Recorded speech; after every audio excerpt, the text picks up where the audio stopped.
Picture, if you will, an apple. It's red or green, it's crunchy and juicy. It's a very nice apple. And that apple has a market value. Now, picture a change in the world that results in everyone deciding that apples should be free. In that scenario, what happens to the people who plant and grow and harvest the apples? They still have a product, but they can't get paid in the way they used to. Now, picture that apple is in demand everywhere. Every time you turn on your TV and see a commercial, there's that apple. When you download an app for your phone, there's that apple. In the movies, in video games, in restaurants, there's that apple. In 2015, the music business is kind of like this. Everyone wants to use music because music sets moods. It creates emotions. It makes people want to dance. In other words, it has value. Yet the marketplace says it's free. This is the dilemma that people who make music find themselves in today. It still costs the same to record and press and promote an album, yet we can't sell this product like we used to. So those of us who produce the music, the artists and labels, have to wonder how long we can keep this up. Is there a future in music, or what? Can I have a taste of your ice cream? Can I lick the crumbs from your table? Can I interfere in your crisis? No, mind your own business. No, mind your own business.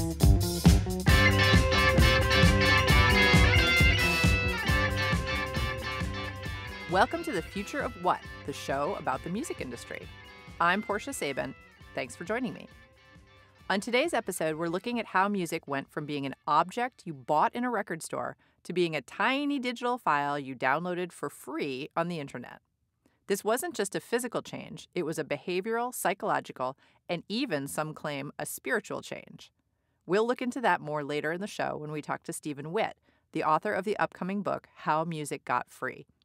However, some people did take advantage of this change by using it the old-fashioned way, to make more money. Grooveshark was a service that capitalized on the music for free model, and it just went out of business after 10 years.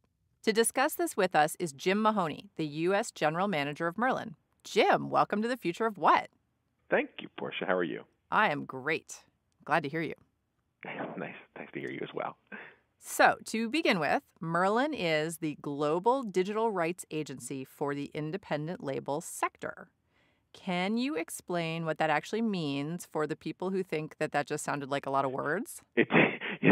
Definitely. When you need, you've helped me before with taglines and mission statements, so maybe I'll come back to you about that. So, traditionally, record labels, music labels need or rely on distributors to get their music out to retail and also to digital retailers. Digital retailers, Spotify and RDO and Deezer and companies like that. So the digital services, I'll call them retailers, need a mechanism to license the rights to use the music, perform the music that belong to record companies. And many independent labels decided that they didn't really want a distributor in between them and these digital retailers. They wanted to do it on their own, but that became that would be a terrible burden on each retailer to then go and license all of the independent labels that would like to go to direct with them. And so these independent labels formed a global not-for-profit body called Merlin. And then Merlin engages with the digital service providers on behalf of our members, concluding licenses that we would put in front of our members who, on a non-exclusive basis, can opt in or opt out to participate in our licenses. Cool. Does that make sense, or was that even longer? No, I think that should make sense to people. Okay. So Merlin is unique in that in addition to negotiating deals with new services like Beats, for example, Merlin has represented independent labels in several important legal battles with entities like LimeWire. Exactly. Can you tell us a little about that case in particular? The LimeWire case, I didn't work at Merlin at the time, so my view of it would have been, I worked at A2IM when Merlin achieved its settlement with LimeWire on the infringements from LimeWire. As I understand it, litigation on that side of things can be very, very expensive, millions of dollars, and opens you to risk of countersuit, right, before a decision is reached. So I believe that Merlin's strategy with LimeWire was to put itself in position, and I think the courts, I don't remember the Latin name for it, but I think what they did is they notify the courts that they are an interested party in ongoing litigation, which then preserves rights for that interested party to come in should a legal settlement or judgment be rendered. I'm not an attorney, and I wasn't at Merlin, so that's when the LimeWire settlement was reached. But I know that in the space where Merlin achieves commercial infringement settlements, Merlin has never been a party to bringing litigation or legal action against any individual user, but commercial entities. In the place where commercial entities infringe and have been found guilty of infringing on copyrights, Merlin is in place to come in and make that and settle that claim on behalf of their members. Without Merlin's representation, independents had traditionally been left out of these types of infringement actions. Most famously, I think that there was a service called Kazaa, an infringing service called Kazaa that settled with the majors. And it was I think it was 2007, before Merlin existed, and independents weren't paid out on that settlement. It's interesting. I don't know factually, I don't know the legal facts on it, but I believe that when Kazaa settled, they settled with the majors, and the majors claimed the market shares of the independent labels that they distributed when negotiating the settlement. None of that money then got passed on to those independent labels that the majors distribute. And so if there was a Waterloo moment, a battle cry from the independents, never again after Kazaa, and it was in part the impetus to form Merlin. So we asked you here today to comment on the demise of Grooveshark. Grooveshark was a digital service that operated for 10 years without licensing music. Can you tell us about Merlin's relationship with Grooveshark over the past 10 years, even though you were not at Merlin for this whole period? Sure. Well, what I can say is that Merlin welcomes new digital players to the market, right? Legal players. But from day one, Merlin saw Grooveshark as an infringing service, and didn't reach out to Grooveshark. When Grooveshark first launched and were seeking licenses, Merlin didn't engage. And frankly, Grooveshark didn't reach out to Merlin for one either. Merlin, as I said, saw Grooveshark as an infringing service, and as such, started to prepare a legal case so that they would be in position to represent their members in a legal action. Merlin presumed at the time that the major labels would also sue Grooveshark. This is probably 2008 or so. And so Merlin's gathering evidence and expecting the majors to sue, and were surprised when the majors were just taking so long. EMI sued, but Universal didn't. I don't believe any of the other majors did, and it gets a bit in the weeds. But Universal was waiting to see sort of the moves of EMI. They were looking to use whatever judgment might come from an EMI lawsuit against Grooveshark to help them on New York State copyright laws and things like that. So it gets in the weeds, as I say, but it turned out it was a failed strategy, and I don't want to comment about what they did, but eventually they got in. In the meantime, Merlin's sitting here, looking at it, interested in its members, hearing more and more from its members about how this service is, hiding behind the DMCA. People are putting up music, and Merlin members are stuck in this game of whack-a-mole of serving takedown notices that may or may not get attended to, and so on and so forth. So finally, Merlin says, well, what are we going to do? We can't get Merlin can't get the DMCA laws changed, certainly, by itself.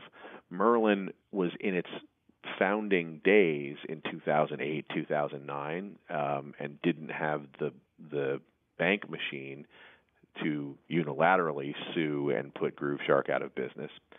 And so we were kind of caught in a bad spot. We'd gathered evidence, but we weren't going to be able to afford to get to the discovery stages of litigation where we were confident that, the proof that we'd need to win would come out. And as history points out, it was the discovery stage where that proof did emerge, because it was internal emails at GrooveShark, that undid them when their principals were telling their staff to upload the music, and in effect then working around the DMCA, or working under the cover of the DMCA but not compliant with it. Right?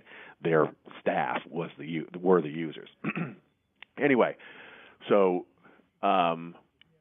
we threatened litigation, we saber rattled, and our members constantly reached out to GrooveShark and made life uncomfortable for them. And GrooveShark they didn't know that we didn't have a ton of money, and they didn't want to court litigation from Merlin. So in around 2009, 2010, GrooveShark reached out to Merlin to talk about an infringement settlement. And so Merlin and GrooveShark reached an infringement settlement that included a pretty nice payout to Merlin members who participated in that settlement. It was also tied to an ongoing license, a commercial license, that included a key aspect. GrooveShark, in essence, was like an audio-only YouTube, right, where it was hiding behind the DMCA, and then the model of block or take down or monetize was the decision of the copyright owner. In 2009, 2010, that didn't really exist, but it was constructed and then used in the GrooveShark settlement and license with Merlin, where members could opt into the Merlin commercial license with GrooveShark, deliver their content, and then put a unilateral block on everything, which would then remove the members from the whack-a-mole takedown process, and ensure that their music wasn't there. Although also, Merlin members could then decide to monetize GrooveShark, and a number of them did, and for a period of time made some significant money through the GrooveShark service. The license itself fell apart or came apart when GrooveShark really weren't in a good position to honor the license, and so there were issues with some of the blocks didn't hold, reporting wasn't good, and ultimately they just stopped paying, and so the license was terminated. So at the end of April, GrooveShark shut down and posted a notice on their website in which they apologized for their actions and wrote, and I quote, "If you love music and respect the artists, songwriters, and everyone else who makes great music possible, use a licensed service that compensates artists and other rights holders." Do you think their mom made them write that? I don't know about their mom, but I actually don't know. But fun conjecture here on a radio show would be that the major labels own kind of what the URLs or everything that you can find on the internet that's related to GrooveShark is owned by the major labels, and so I would imagine that smart attorneys for the major labels crafted that message and put it up to the GrooveShark website. I think you're probably right. Well, thank you for everything you do to support independent labels, Jim, and thanks for being on our show. Thank you. Jim Mahoney is U.S. General Manager of Merlin, and he joined us from his New York office.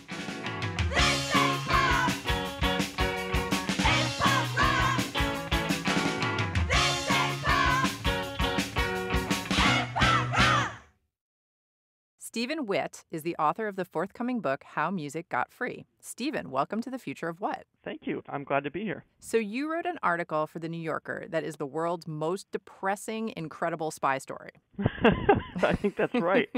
The article is about Del Glover, a worker in a compact disc manufacturing plant in North Carolina, who leaked over 2,000 CDs from the plant over the course of about 7 years. These CDs made their way onto the internet, and they became the primary point of contact for almost all leaked music. So if you ever pirated music in the 2000s, you owe it to this one guy. He was the patient zero of piracy. And that article is an excerpt from my forthcoming book. And the thing that's so fascinating to me about your article is that it details this kind of underground group of people who called themselves the Scene. That's right. Who were really interested in file sharing mainly as a prestige move. You know, it was whoever got a file up first got to have the prestige of having done that. That's exactly right. So the scene is shortened from the wares scene. And wares there is like software. And they've been cracking files and pirating various forms of media going back to the 80s.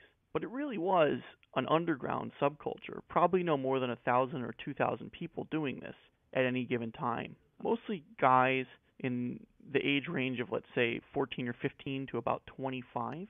And in 1996, when the MP3 encoder first became available on the web, these guys jumped on it, and they started producing pirated media files using this encoder, and that created the contemporary reality of the music business. It's really shocking because, of course, I run an independent record label, and basically we're talking about the entire takedown of my industry really done for no particular reason. It For wasn't thrills, I think. sort of for thrills, yeah. It wasn't done to make money, and I know that you mentioned that this is one of the things that really eluded the majors for a really long time because they, of course, couldn't imagine anyone doing anything that wasn't for money. Well, they had an idea this was happening, and inside the Recording Industry Association of America's anti-piracy group, they tracked these guys very carefully from the onset. But because these were anonymous internet networks, usually operating under heavy encryption by invitation only, and you had to get a voucher just to get into any of these groups, they were very hard to crack. So the recording industry was sort of aware that this was going on, but it was even with the cooperation of the FBI, they had just the hardest time shutting these networks down. And they still exist. So when Game of Thrones leaks or, software leaks 2 to 3 weeks early, 9 times out of 10, it's one of these groups because they operate in every media form. But I think the point I was making is that they weren't pirating music so they could turn around and sell the music. No, they were not. It really was done out of a sense of almost camaraderie or belonging to this sort of unusual subculture on the internet. A lot of the guys I talked to spoke of sort of the dopamine rush that they would get from leaking an album. And that's why they did it. Most of them, it cost them money. They spent money on broadband and compact discs and really just got thrills in return. That is so, I'm practically speechless I can't even believe that is, because as you can imagine, I mean, as you know well, I'm sure, it had real serious side effects for the music industry. For the music industry, for the software industry, for the movie industry, and currently for television as well. When Game of Thrones, when 5 or 6 episodes leak before the premiere date, that hurts HBO's bottom line. Absolutely. So your main guy that you talk about is Del Glover, and it was so fascinating to read his motivations. He actually worked at a Universal pressing plant for CDs, and he managed to smuggle CDs out before the release date. But really, he was doing it less for the prestige than the access it gave him to pirated movies, which he then burned onto DVDs and sold around his hometown. Glover was really a rogue actor in this, in the sense that he was not interested in prestige online or thrills. What he really wanted was money. So that made him unusual in these groups. Because these guys had, let's say plants or moles in various sectors of the entertainment industry supply chain, they could reliably get stuff like Madden NFL onto their servers maybe a month or 2 months before it was due in stores, and sometimes weeks ahead of when it was even available on other internet pirate sites. Because it was a closed, elite economy, this gave Glover a tremendous edge as a bootlegger. He wasn't the only bootlegger in the state of North Carolina, but he was the best, and he was able to parlay that into quite a lot of cash earnings, as I reveal in my book. And the thing that struck me about that was in your article, you talk so much about how much money clearly Universal spent so much money on security measures for this pressing plant. And I kept thinking, man, if they'd only just given Del Glover a really nice raise, maybe he wouldn't have had, they could have taken that $10 million they spent on security or whatever, given it to... I think that's a little naive. Yeah, no, of course not. I mean, it would never have happened. But you know what I mean? It's like you look at it in the light of eternity, and it's like, oh, God. Well, Glover worked really hard. He wasn't just some guy stealing CDs from the plant. He actually got promoted several times. Yeah. And he would work, 70 or 80 hours a week just to earn overtime. So he was really driven. He was really a grinder. He wasn't just some guy trying to take down his employer from the sides. I know. It's so astonishing. It is amazing. So my co-host James is here, and he has a question for you. Sure. Hi, James. I wanted to ask you about one quote that was in your article that I found really intriguing, which is basically music piracy became to the early 2000s what drug experimentation had been to the late 60s, a generation-wide flaunting of both social norms and the existing body of law with little thought for consequences. So I wanted to ask you about like young people's attitudes basically of music piracy and how you see like the future of that evolving as far as like how young people feel about piracy. You know, it's funny, when I showed up at college in 1997, so I'm 36 years old, all of this stuff was just immediately available, and you never really thought at all about whether there was some kind of moral compulsion to pay for music. This was just the easiest and most obvious way to get it, and that tends to trump your sort of more moral concerns about who gets paid. I would say since about 2010, it has probably been easier just to buy it, particularly after the shutdown of Kim.com's Mega Upload. Now, when I talk to younger people, they're sort of aware of the previous model, but they almost entirely use subscription-based feeds. And this is sort of a broader trend that's happening in our society, where the internet is becoming much less of a free place and much more of a closed corporate system.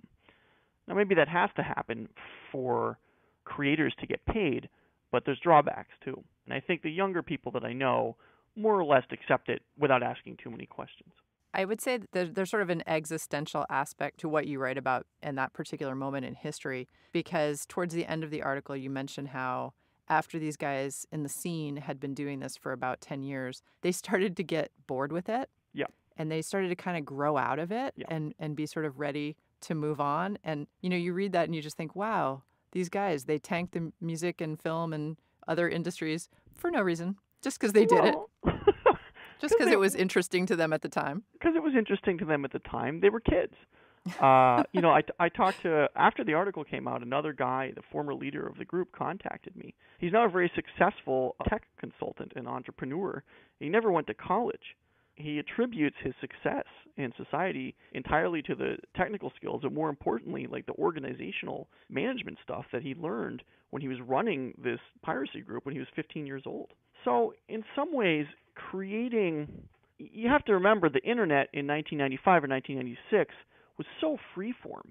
You know, there was no way to legally get music, even though you wanted it at the time, via download. And so these guys essentially created an alternative infrastructure to do that. Now, because there were rival crews competing to sort of be the best at this, that inevitably caused them to sort of infiltrate the music industry's supply chain and get stuff out. But other pirate groups didn't necessarily do that.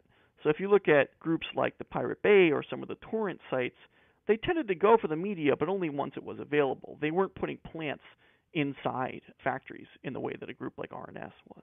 Stephen, thank you so much for being on The Future of What. It's been such a delight to have you. Yeah.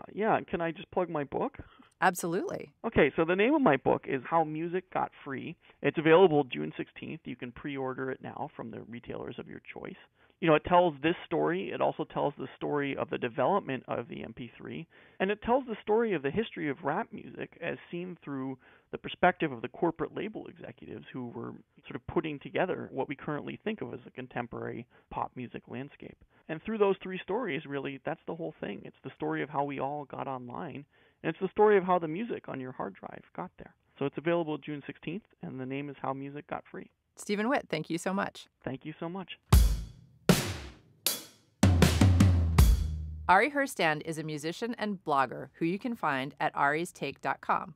He also writes for Digital Music News. Ari, welcome to The Future of What? Thanks for having me. So I wanted to talk to you because you recently wrote a great piece in Digital Music News in which you pointed out that there is a model in which free works, apps. Yeah. I love that piece, but the music business has not, of course, caught on yet. Can you talk to us about that a little bit? Well, I think the biggest issue is that those who are kind of screaming the loudest or getting the most amount of press and media attention on the music side are all these classic rockers and all these people that grew up in the traditional music model where they only really understood how to make money one way. and they're kind of closed off to all the possibilities of new revenue streams and potential to make money with a music career in creative ways. And it's not just the classic rockers. I mean, it's a lot of people at the labels, and just a lot of people who made a lot of their money through the traditional streams of how you make money in the music industry. And then because that has been withered away over the years, over primarily over the last 10 years or so, and everyone's been kind of freaking out, most people aren't necessarily looking for solutions, sustainable solutions, that is. I would say a lot of these people are putting a Band-Aid on a bullet wound. So yeah, I mean, I think the only way that we're going to actually make, or I should say, have a sustainable music industry where it's profitable across the board, up and down, all around, to everyone, to creators, songwriters, and the people kind of running the industry, is if we get very creative with the landscape that we currently have, and not just reminisce about the good old days of how it was when we charged $18 for a CD. Right. So one of the things that you wrote in your article that I really appreciated was that when, there's something about like a vinyl album, you buy a vinyl album, you open it up, it's got liner notes, it's got lyrics, it's got photos. There's all of this stuff that comes with a vinyl album that is missing from the music experience online, and that nobody has really successfully captured that same experience. But really, there's a lot to be captured. Yeah, I mean, it's absolutely. I mean, no one has really been looking to innovate. It's always, everyone's just kind of trying to play catch up, because the free world, like the illegal world, if you will, innovates, and then the legitimate quote unquote services try to play catch up to the free services. Whereas like any company that comes out with the quote unquote legitimate licensed service that's truly innovative, that's who's going to win. You can find Ari Herstand's writing and music at aristake.com. He joined us from LA. Ari, thanks for being on The Future of What? Thanks for having me.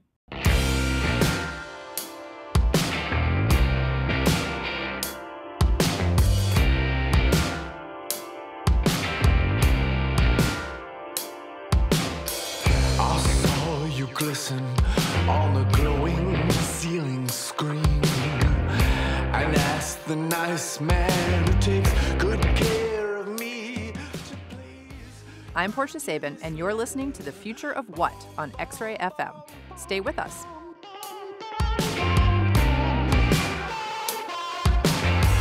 I've heard you whisper through the windy cracks. I've watched you blunder across the frozen lakes I have. Aram Sinreich is a media studies professor at Rutgers University and the author of the recent book, The Piracy Crusade. Aram, welcome to The Future of What? Thank you so much, Portia. So I want to talk first about a paper that you wrote on copymism. Is that how you pronounce it? Copymism, yeah, that's right. Copymism, a new religion that was recognized in Sweden in 2012. Can you explain copymism to us? Sure, as best as I can understand, the feverish imaginings of a bunch of Swedish radical philosophers.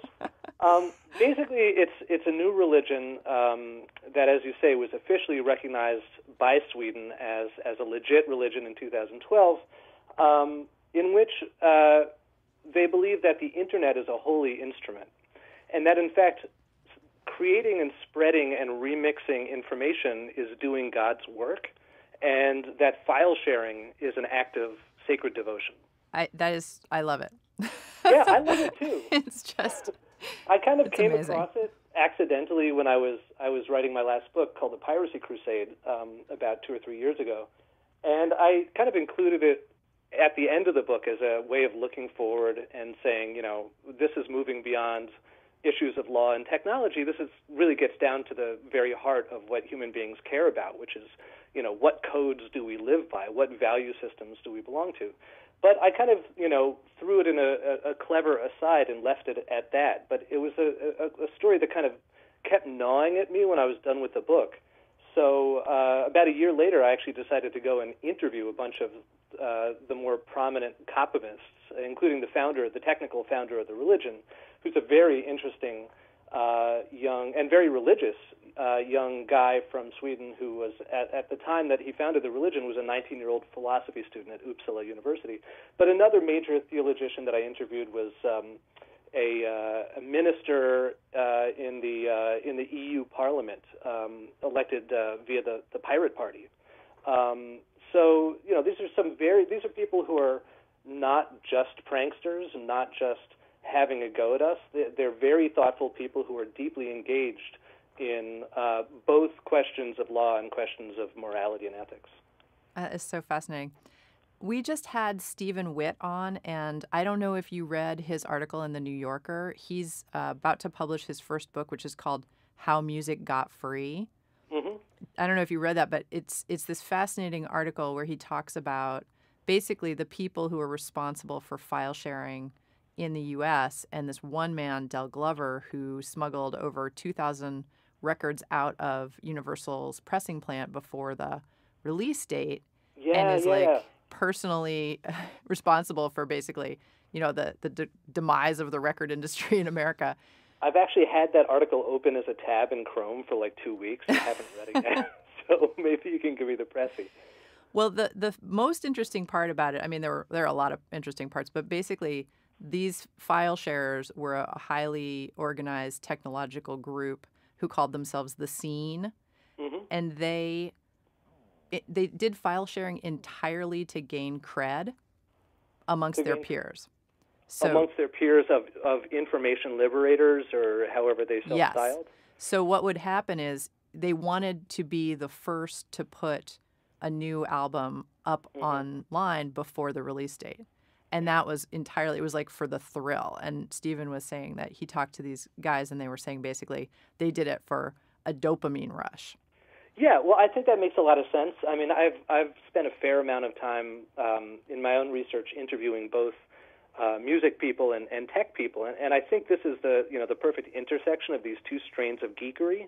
Both of which have to do with the kind of social credentials that come with being the first person to share a piece of information, right? So, I mean, you and I both grew up in the New York of the 1980s, and that was an era where I would go after school and spend all afternoon at a record shop, and make friends with the cool guys who worked there, and they would play for me like these crazy underground tapes, and if I was really lucky, make me a dub of those underground tapes, which I would then be really cool for showing to my friends. And that kind of crate digger mentality is really endemic to popular music and has been for a long time, and of course has drastically changed in the age of the internet, where more or less everything is available, and the social capital comes from knowing what to find and where to find it, rather than being the first person to unearth it. And at the same time, on the other side of the fence, in the tech world, there is half a century now of hacker culture, which is among other things, one of the core values is that you show off your skills as a hacker by being the first person to liberate a piece of information from behind some kind of a firewall or digital lock and key. There's a great book by a guy named Doug Thomas called Hacker Culture. It came out about 15 years ago, where, based on interviews with people in that world, he talks about how, it's not about the information per se. We're not talking about someone like, Chelsea Manning or Edward Snowden who are sharing information publicly because they feel the information is of vital importance to democratic society. They're liberating information in the hacker world, just as you say, for the dopamine rush of it and for the cred that comes from being the one who brings the information in question forth to the world at large. Yeah, exactly. I think this is a really interesting part of culture as it's developed over the last 20 years or so. There is a little bit of a contradiction, though, in your article, because you say that these copomists say that information should be public unless you want to keep it private. Yeah, it's really interesting. I was pushing them on that. In addition to interviewing, Isaac Gerson and Christian Engstrom, the two kind of officials that I mentioned before, I spent a lot of time on IRC, on internet chat groups, talking to self-professed followers of Coppimism. And I asked them these kinds of questions. I said, well, do you believe all information should be free? And, yes, absolutely. Information exists to be copied. It's God's will that we copy it. Well, how about revenge porn? How about nuclear launch codes? And I kind of gave them all these hypothetical situations where spreading information seems like it would be morally or ethically a worse idea than keeping it to yourself. And ultimately, their thinking was remarkably subtle. And, these are very thoughtful people who refuse to be backed into a kind of rhetorical corner. And basically what they said is that, it's really about the power dynamics that are engendered through information exchange. And, if we're talking about the NSA spying on hundreds of millions of people around the world in these ridiculous dragnet operations, that is an exercise of institutional power over sovereign individuals that's unacceptable and immoral. And so they view surveillance and eavesdropping as not as a form of information sharing, but more as a form of information totalitarianism. And they view information sharing as valuable and meaningful when it produces new information that can be used to generate new social ideas. It's actually not all that different than, if you're a fan of political history, the kind of Jeffersonian ideal for the United States. Initially, Thomas Jefferson, didn't even think America should have a copyright law because he thought that it was dangerous to create a legal infrastructure for the monopolization of ideas. And he and James Madison, who was more cautiously in favor of copyright, had many back and forth arguments about this, even for decades following the Constitution, which established the foundations of copyright. But this notion that there needs to be a marketplace of ideas, that humankind benefits from more information being produced and shared, and most importantly, mixed in order to produce something new, that has really survived in Coppimist theology. But it's acquired a kind of moral valence that wasn't there when American law was created, and still isn't really part of American law. In fact, this is super geekery, but America went out of its way to kind of take the moral dimension out of copyright laws and out of our approach to information sharing, and we kind of put the logic of the marketplace in place of morality. So copyright in other countries, including Europe, where a lot of copymists live, still has this moral dimension. There's like the droit moral or the droit d'auteur, this kind of notion that when an artist creates something, they're connected to it in a kind of almost religious way, and that connection can never be severed, even if they sell the rights to their work to someone else. We don't have that in the U.S., and because of that, there's been this kind of hypertrophic relationship between capitalism and information over the last 200 years that's gotten to the point where now we produce more information in a year than humankind used to produce in a millennium, but it's owned by fewer and fewer entities. So you see the three major labels, used to be six when I started looking at this business 20 years ago, controlling 80% of the music marketplace, or you could say the same thing when it comes to music publishing, or the same thing when it comes to broadcasting with conglomerates like iHeartMedia, or the same thing when it comes to television with Viacom basically controlling music programming. So I'm just using music examples because that's the theme of your show, but really all information dissemination in post-industrial society is controlled by these giant cartelized organizations.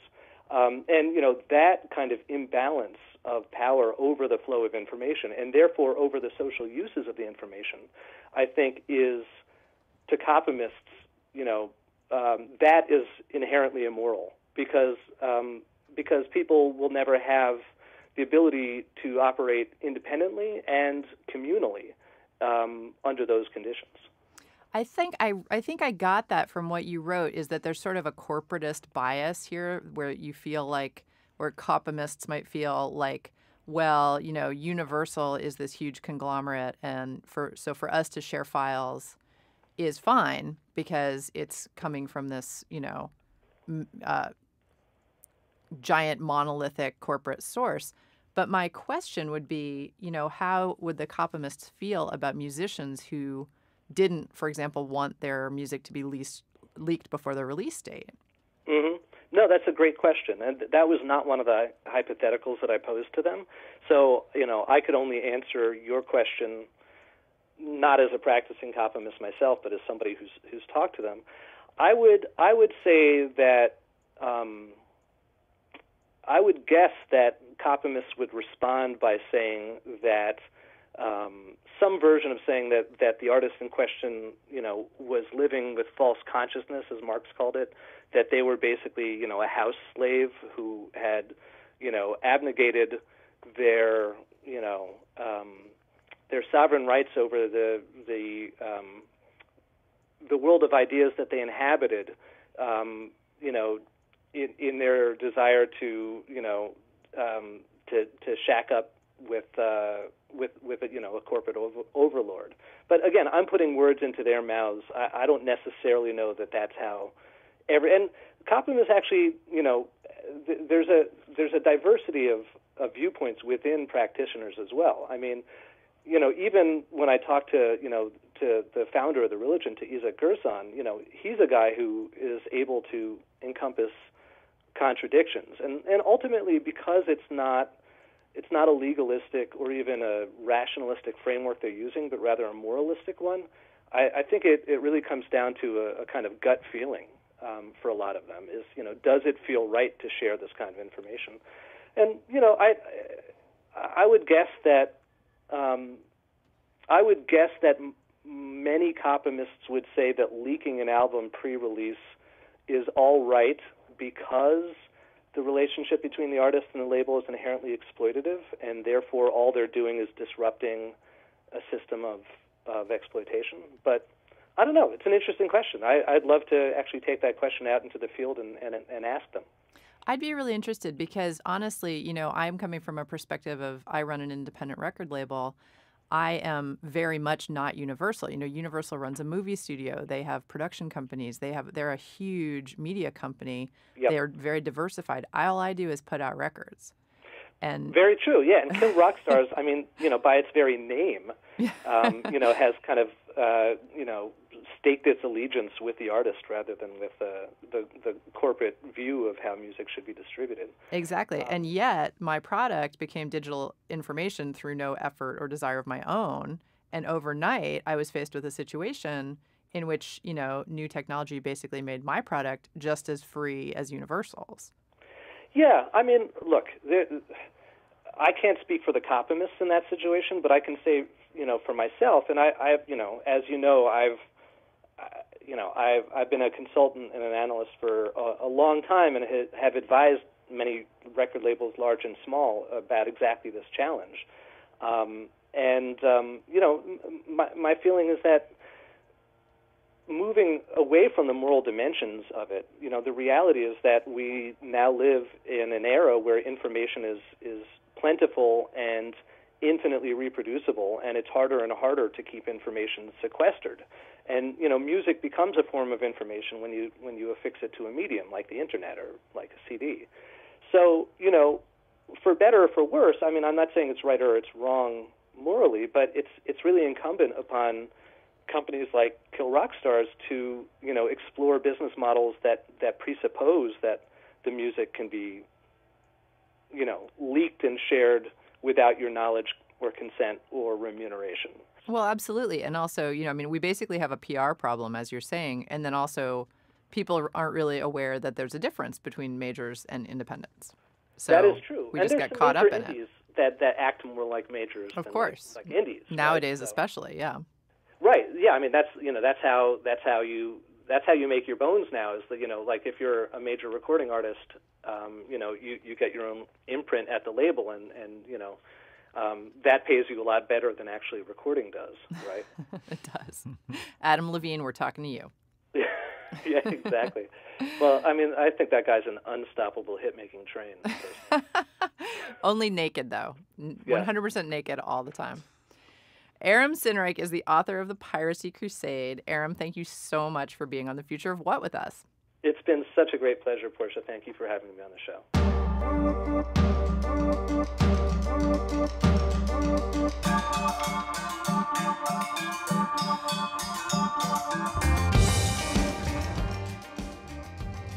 You're listening to The Future of What on X-Ray FM. Don't touch that dial.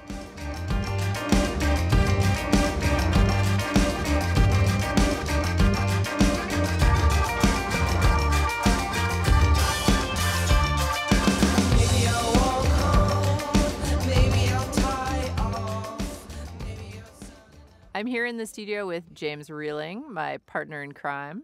Hello. Hello. Thanks for having me. I'm so glad you're here. You've been here the whole time, only sort of silent. Yeah, I've just been relaxing. Getting cozy.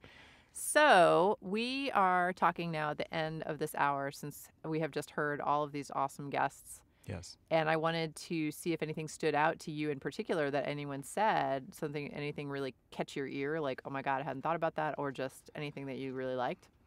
Well, I really liked all the interviews, but I'm particularly interested in the Copimism religion. I think that's very interesting. I would like to know more about the religious aspects and what they actually believe as far as like God or, what kind of consciousness they believe in. But just the idea of information being something that can be like kind of infinitely copied and reproduced and kind of like be disseminated into the world, very much like kind of like natural selection, where the information is like reproduced and then reproduced again and then continuously reproduced until it kind of becomes like its own organism in a way that is not even the same as what it started with, and it kind of becomes a life of its own that's disseminated around the world and then is copied again until it's no longer connected to the original. And I don't know, that's just what I was thinking about. Well, I like that because in Aram's article he talks about how they say that reproduction, biological reproduction, is sort of their highest form of copying. Yeah, and it's the same for all of life on Earth. It kind of comes down to like DNA, like reproducing itself, and it's kind of the same with information. Right. Maybe it doesn't have anything to do with the music industry, but I think it's an interesting idea. I like that. It's interesting because it more has to do with maybe like remixing in the music industry. Yeah. Which is in and of itself, we haven't talked much about it, but it's a huge thing. Right. Especially in certain countries. I know the UK is really into remixes of various songs, as opposed to the U.S. a little bit, but it's more like scenes are into it or certain genres are into it. It's not quite as huge here.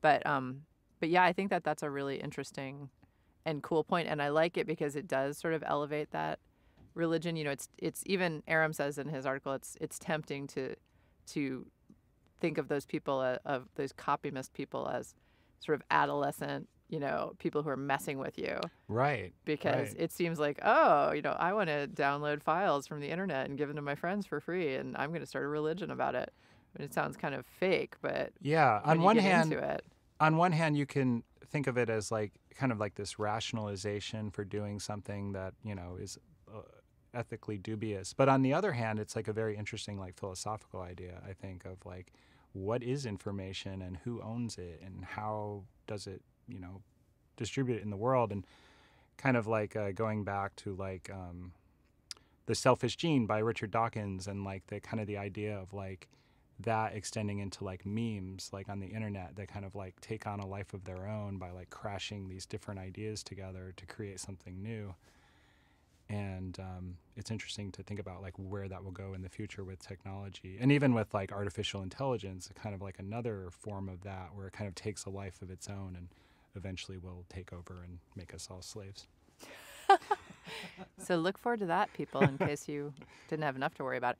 I would say that the thing that I liked the best, or that I found the most interesting, was what Stephen Witt was saying about how he feels that the internet has become more of a corporate closed system in the days since all that file sharing was going on and people like the scene were active. Yeah, the Wild West is kind of coming to an end. Which I actually thought was really interesting, not just because it makes me feel better, like, oh God, we don't have to think, it's all just going to be BitTorrent from now on. It may very well be. I mean, I don't know. But really more just like everything changes. Yeah. And, we don't know what the future is going to be, but it's not always going to be exactly the same. And I think, Aram touched on that when he was saying one of the problems with corporations is they can't roll with it. Oh, and Ari said that too. Right. Corporations can't roll with stuff. They want to just keep doing it the way they've been doing it. And that's, something we've all learned in every walk of life is it does change, and you just have to be nimble. Yeah, and the corporations definitely see it differently than like the fan does, where the corporations, it's like this, like, discrete product that they own and that they want to sell, whereas the fan like has like a personal relationship with it, and it almost becomes like a part of who they are. And there's a lot of ethical gray areas in that, I guess. Right. And when we talked to you in our episode about direct to fan, and we were making you the super fan that you are. Yeah. That's kind of part of that is that, fans and their and artists have this special relationship where fans want to have a piece of that artist in some way. And so they're not just a commodity, they're like a piece of your life. Yeah. And that's, I think, very different from looking at it as a commodity, as like art as a commodity. Yeah, and actually a very interesting example of that is HBO just released this new kind of documentary about Kurt Cobain, and it's called The Montage of Heck. And it's very interesting because it's all assembled from like tapes, like some tapes where he's just talking into a tape recorder about his life, home movies, all of these different things. And when I was a teenager, Nirvana was my favorite band. And when Kurt Cobain died, it was like very devastating for me. And it kind of changed my life in a lot of ways. But watching this documentary and seeing this footage and hearing the music again, like it just brought like this rush of memories for me where even though I've heard all of those songs, like, hundreds, maybe even thousands of times, like I was instantly brought back to like the very first time I heard those songs. And it was like this very like emotional experience for me, and I'm sure it is for a lot of other people as well. But I think that the fans' connection to the music is always something where it's going to be hard for the fan and for the corporate interest to kind of align. And like, how do you share this information that works out for both, I guess? I agree. I remember where I was when I heard that Kurt Cobain had died, because I was young, obviously, so I could sleep later than I can now. And it was like 11 or 12 even, and I was still asleep. And I woke up, and the first thing I heard on the radio was Kurt Cobain was dead. And I ran to the window, and I looked outside, and the light was so weird. And it turns out it was a solar eclipse. Oh. And I thought I had died. Oh, interesting. I thought I had lost my mind. I was like, the light looks wrong. Everything is creepy, and Kurt is dead. Like, what is happening? I was actually sleeping too when I found out. Like, I was taking a nap, and my phone rang, and it was one of my, because all my friends knew that I was like the biggest fan of Nirvana. I had like 7 posters in my room, and they called me, and they're like, so I was like, not even awake. I like answered the phone, and they're like, "Did you hear that Kurt Cobain died?" And I'm like, "What?" And like that was like a month before I graduated from high school. So it was this weird pivotal time in my life, and that just kind of ended up punctuating it like perfectly. Isn't that crazy? And I actually called a radio station for the first time in my life. I called a radio station and asked the DJ if it was true. Oh, wow. Because I just couldn't have, there was no handle on reality. Yeah. I was like, I feel like reality has escaped me. So I needed to like talk to a human. Like, tell me if this is true. Yeah, it was a very surreal moment for our generation. And, yeah. And seeing this documentary really brought that all back to me in a way that I don't feel like anything else I've seen about Kurt Cobain or Nirvana really has. So I think that movie was excellent. Cool. Well, this has been a very exciting and fun episode. Thank you, James, for hanging out with me. Thank you. And let's go back to the office. Okay, let's get back to the MP3 Let's go back minds. to the MP3 minds.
If you have a question you want answered on the show, please email us at thefutureofwhatshow@gmail.com.